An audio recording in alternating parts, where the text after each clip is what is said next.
ProDentim markets itself as a multi-strain probiotic that supposedly promotes dental health. Their claim is based on the idea that having good oral bacteria is important for healthy teeth. To illustrate this, they point out that teeth can remain well preserved for centuries in fossils, yet decay easily in our mouths. However, this claim is highly misleading. Fossils preserve teeth through mineralization processes that take place over long periods, essentially turning them into stone and protecting them from decay. It's not that the teeth are no longer exposed to bad bacteria or sugary foods. Rather, they're preserved because they've undergone a gradual transformation into a stone-like substance. They also claim that items such as toothpaste and mouthwash can damage the helpful bacteria in your mouth, and back up their claims with a reference article. But is it true? Can toothpaste and mouthwash really harm your oral bacteria? Before we can address this question, we first need to address the bacteria in our mouths. From the article, a healthy mouth microbiome can indeed play a role in maintaining good dental hygiene. The article explains that not all bacteria in our mouths are harmful. It's the specific types of bacteria that matter. But this concept isn't groundbreaking. It's much like how a healthy gut microbiome contributes to an overall healthy gut, or healthy skin microbiome contributes to healthy skin. Many studies predating this article have emphasized the significance of the oral microbiome for dental and oral health. However, contrary to what ProDentim suggests, oral bacteria are just one small piece of the puzzle. Other factors such as proper oral hygiene, diet, genetics, and medical conditions also significantly influence oral health. If you have poor oral hygiene and eat sweets all day, it doesn't matter how many good probiotics you put into your mouth, you're still going to get cavities. But could mouthwash or toothpaste harm the good bacteria in your mouth and lead to problems? The article points out that using antiseptic mouthwashes to rid the mouth of bacteria might actually disturb the natural balance of healthy bacteria in the mouth. There is some truth to this. In fact, the notion that mouthwash might not be necessary and could even be harmful to the oral microbiome is not a new idea. There's already evidence suggesting that excessive use of chlorhexidine mouthwash can worsen oral bacteria levels over time. One reason the article gives is that regular use of chlorhexidine may increase the risk of bad bacteria becoming resistant to this antibiotic and evolving to become stronger. Most research already suggests you should avoid chlorhexidine mouthwash as a regular cavity prevention method because it may not work very well for this purpose. This is likely because mouthwash is unlikely to penetrate the biofilm layer sufficiently to destroy all the harmful bacteria. So there is merit to the idea that regular use of mouthwash might not be beneficial for dental health, and there's evidence suggesting it might be best to skip it. However, the article does not say that toothpaste does that. In fact, they make the distinction directly in the article that it is only mouthwashes, especially those containing chlorhexidine, that pose potential problems for the oral microbiome. There's absolutely no evidence suggesting toothpaste is harmful to the oral microbiome, as ProDentim is suggesting. So we already know that the balance of bacteria in our mouths can affect our oral health. But can taking probiotics make a difference? The article mentions one bacteria, Streptococcus dentisani, that could be beneficial. However, ProDentim doesn't contain this bacterium. So let's examine the probiotic strains in ProDentim to see if there's any scientific research supporting their effectiveness in promoting oral health in humans. ProDentim contains 4 different probiotic bacteria: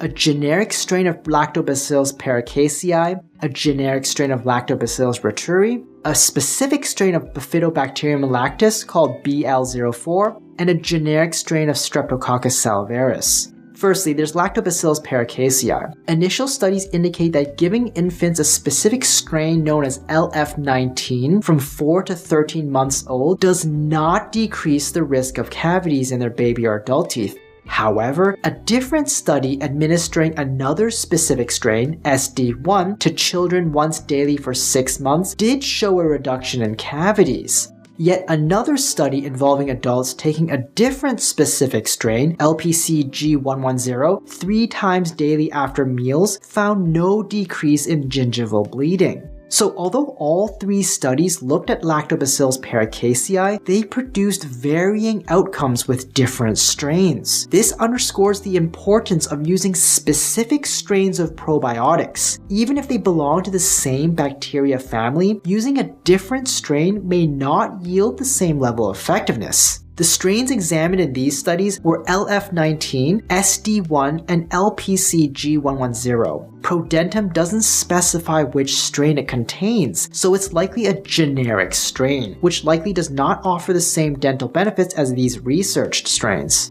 Lactobacillus reuteri is another probiotic that has been also studied for various oral conditions, with mixed results. A meta-analysis of 2 studies that used Lactobacillus reuteri in chewable tablets or lozenges for 4 to 8 weeks found no improvement in gingivitis. Studies also indicate that giving infants a specific strain called ATCC 55730 from birth until 12 months does not reduce dental plaque on their baby teeth by the age of 9 years. However, administering another strain of Lactobacillus reuteri to patients shortly after receiving a dental implant appeared to slightly reduce gum bleeding and improve other dental health factors. Yet there wasn't much change in the oral microbiome, suggesting that the improvement may not be due to the probiotic colonizing the mouth. The same strain was also given to sailors twice daily for 42 days, resulting in small improvements in dental health. Once again, the specific strain of Lactobacillus reuteri matters, as different strains can produce different outcomes. The strains examined in these studies were ATCC 55730, ATCC PTA 5289, and DSM 17938. ProDentim likely uses a generic strain again, which likely does not offer the same benefits as these researched strains.